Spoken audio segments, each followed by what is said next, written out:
Secrets of ഫാർമിങ്ങിൻ്റെ പുതിയൊരു വീഡിയോയിലേക്ക് എല്ലാവർക്കും സ്വാഗതം. നമ്മളിന്ന് ഒരു ഹൈബ്രിഡ് കൊക്കോത്തൈ എങ്ങനെ ഉണ്ടാക്കിയെടുക്കാം, അതിൻ്റെ ഓരോ വളർച്ച ഈ ഒരു മാസം അത് എങ്ങനെ വളർന്ന് ഒരു ഒരടി പൊക്കം വരെ വെക്കുന്ന ഒരു വീഡിയോ ആണ് നമ്മളിന്ന് കാണിക്കാൻ പോകുന്നത്. അതിന് മുമ്പ് ഒരു ചെറിയൊരു സ്റ്റോറി പറയാം. ഒരിക്കലും ഒരു പട്ടര് ബാർബർ ഷോപ്പിൽ മുടി വെട്ടാനായിട്ട് പോയി. മുടി വെട്ടാൻ ചെല്ലുമ്പോൾ പ്രത്യേകം പറഞ്ഞു, ഈ സൈഡിലെ ഈ മുടി മാത്രം വെട്ടുക, കുടുമയിൽ തൊടാൻ പാടില്ല എന്നെല്ലാം പറഞ്ഞു. പിന്നെ മുടി വെട്ടുന്നതിന് മുമ്പ് മുടി വെട്ടി ഞാൻ സീൽ കയറിയിരുന്ന അന്നേരം ഉറങ്ങും. മുടി വെട്ടിയതിന് ശേഷം എന്നെ വിളിച്ചാൽ മതിയെന്ന് അദ്ദേഹം പ്രത്യേകം പറഞ്ഞു. അപ്പോഴത്തേക്കും ഇത് മുടി വെട്ടാനായിട്ട് തുടങ്ങി, പുള്ളി ഉറങ്ങാനും തുടങ്ങി. ബംഗാളിയായ ഈ ബാർബറിന് മനസ്സിലായില്ല ഈ പട്ടൻ എന്താ പറഞ്ഞതെന്ന്. ആകെ കൺഫ്യൂഷനായിട്ടാകുമ്പോഴത്തേക്കും ഈ ബാർബർ വന്നാലും വിചാരിച്ച് മുട്ടയടിച്ചേക്കാണ്. അങ്ങനെ ഈ പട്ടരെ അങ്ങ് മുട്ടയടിച്ചിട്ട് മുടിവെട്ടെല്ലാം കഴിഞ്ഞ് ബാർബർ ഈ പട്ടരെ വിളിച്ചെണീപ്പിച്ചപ്പോഴത്തേക്കും പട്ടരെ ചോദിക്കുക, എന്നെ വിളിച്ചെണീപ്പിക്കേണ്ടതിന് പകരം നിങ്ങൾ മറ്റാരോ വിളിച്ചെണീപ്പിച്ചിരിക്കുന്നു എന്ന്. അതാണ് ഈ സ്റ്റോറി. ഓക്കെ, വീഡിയോയിലേക്ക് വരാം. ഇതൊരു ഹൈബ്രിഡ് കൊക്കോത്തൈ നമ്മൾ ഉണ്ടാക്കിയെടുക്കാൻ പോകണം. അതിന് നമ്മൾ ആദ്യമായിട്ട് ഒരു കൊക്കയെന്ന് ഒരു പഴുത്തിരിക്കുന്ന ഒരു കൊക്കോയ്ക്ക പറിച്ചെടുക്കാൻ പോവുകയാണ്. ഏകദേശം ഈ വലുപ്പമുള്ളൊരു കൊക്കോവയാണ്. ഇതിപ്പോൾ ഒരു നാടനാണ്.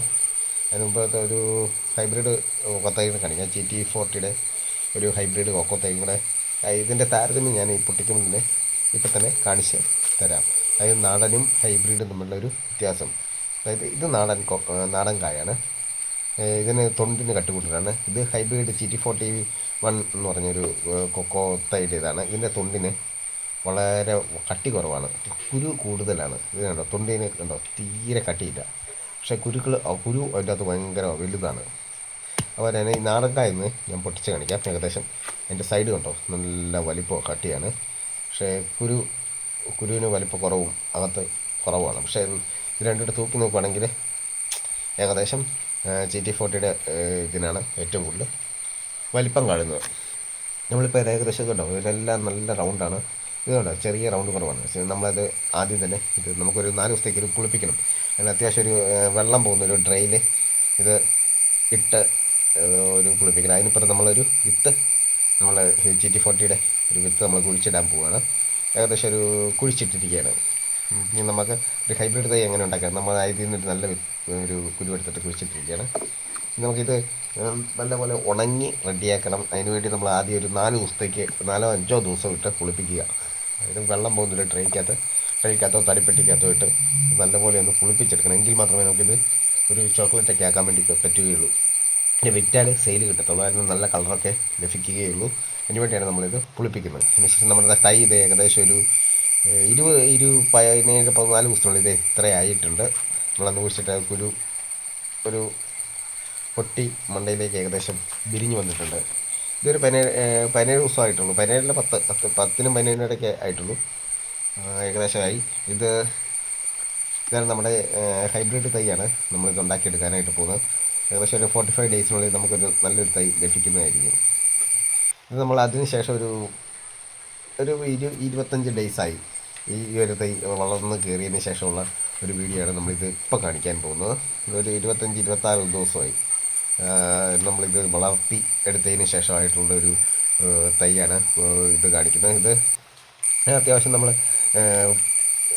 അതായത് ചാണകവും കൊന്നയിലും കൂടെ ഇട്ടുള്ള ഒരു സ്ലറി എൻ്റെ ചുവട്ടിൽ ഒഴിച്ചു കൊടുക്കുന്നത് വളരെയധികം നല്ലതാണ്.